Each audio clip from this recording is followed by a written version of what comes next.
I wanted to talk about um, freedom of speech today because um, that is what we are losing. Um, we're about to lose it, actually, because there's so many distractions. People are becoming more selfish there, and the unity to create changes in the world has I don't know, disappeared somehow because, the gays have to get married, and because, I don't know, individuals who are educated don't think about the real problems in the world. I mean, freedom of speech is wonderful. Mr. Elon Musk is the richest man in the world now, and he's for freedom of speech. Thank God for that. And he says that he's a freedom of speech absolutist. Wonderful. We love that. Um, but what is he doing? Is he doing some charitable stuff apart from Ukraine? Putting satellites there. I think he's working a lot for his own benefits rather than looking to be charitable to the world.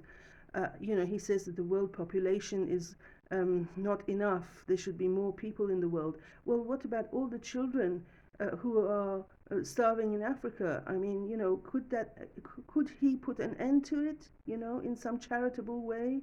Why does it have to be the churches and the religious institutions that do stuff, and the UN doesn't really manage to save these people, even making wells of fresh water in Africa and Asia a beginning. I mean, he could do little stuff. He doesn't have to spend all his money on charity, and he doesn't have to spend all his intellectual energies on thinking about other people, education. But there are lots of children who need help. There are lots of people who need an education, young people who need work, and he could contribute to that. Um, is it only a female sensibility that can think about these things? Um, I mean, there is the richest woman in the world, the ex-wife of Jeff Bezos, who is giving to charity. Lots of big people who make it known that they're giving to charity. And Bill Gates created the foundation for educating people.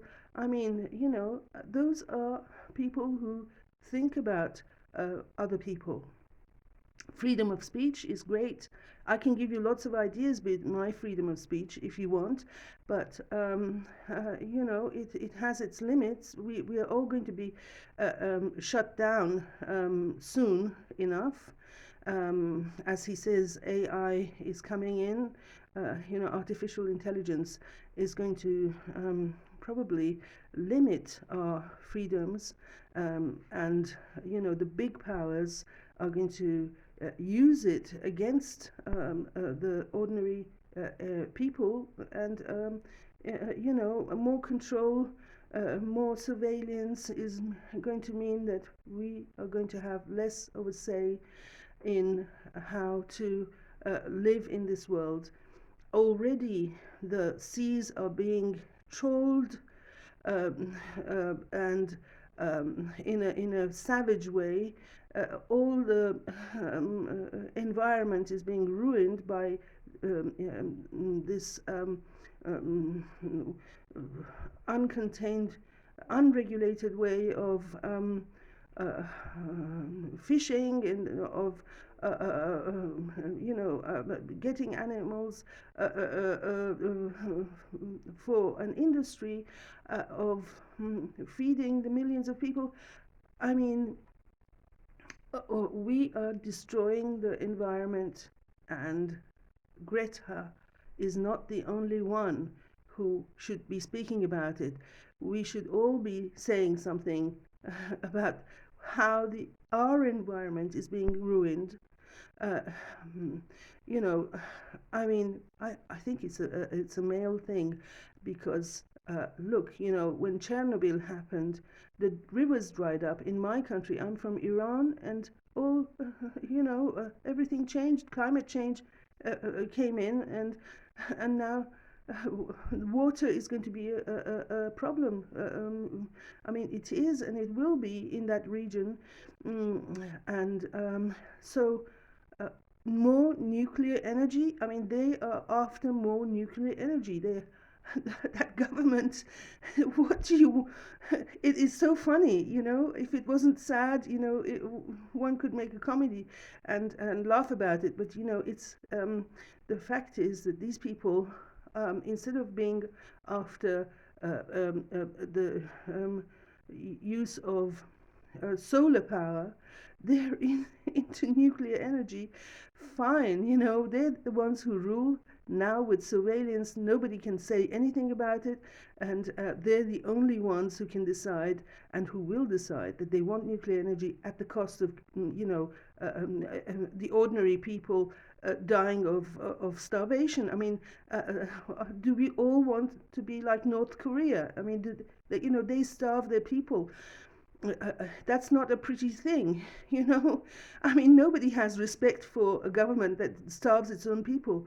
That shouldn't be a price to pay, really. It is shameful the way they are um, governing at this moment in time in these countries. So as a woman, I think a woman's sensibility should come in and tell these people, look, you are killing off people, and it isn't right, because even though we are cannon fodder, as they used to say, today, we can have our freedom of speech, and we can say something about it. We can say, you are governing the world in a wrong way. Where is your rationality? Where is the logic in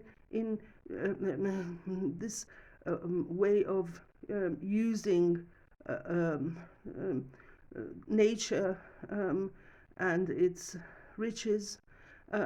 Why do you have to destroy the world, for the next generations? It is. It isn't very clever of you. I'm sorry, enough of men's violent government. And I hope that, new people will be women who will govern the world, because they at least have some little kind of sensibility, because they have children. They know how young creatures need to be looked after. But today we are being distracted by a lot of things, and also women are not doing their job properly. I mean, I was really for Hillary Clinton winning those elections. I'm not American, but I wished that she was the president of the United States. And then Donald Trump came in, and I thought, well, he's as a leading nation in the world, Mr. Trump um, spoke up about the Uyghur uh, mm, um, ethnic group in China. The Republicans were the only ones who spoke up about the plight of these people, and so I respected that, and I think they are absolutely wonderful for having to at least said something about the Uyghurs. Today, it is not possible that concentration camps are being are in existing, and nobody is talking about them. The Jews made a huge you know, issue about their own people being killed in concentration camps. Well, today nobody's talking about it. What is happening to to these ethnic groups in China, because China can do whatever it wants. Muslim um, uh, uh, nations, as they did with Palestine, they can't do anything about saving these people. I want to say I am sorry for what is happening to you, Vigo people. I definitely would have torn up the world to save you from this shameful thing that is happening today. Women in their own homes being watched over by Chinese government people, sleeping in their beds. I mean, it is absolutely, um, of course, a shameful thing and nonsense. And I want to speak for these sisters. I am really, really sorry. It's heartfelt. And I hope that it won't happen anywhere else and in any other time. This is, of course, a communist fault that because they have, for many years now, after the um, revolution of 1917, they have been uh, giving off the impression that the women and the men are equal, but it is it is a nonsensical thing, because women have to give birth and have to rear children, and they so what is happening is that they're doing twice the work that they used to do. They work outside the home, they work inside the home, and a lot of the pressure is on them.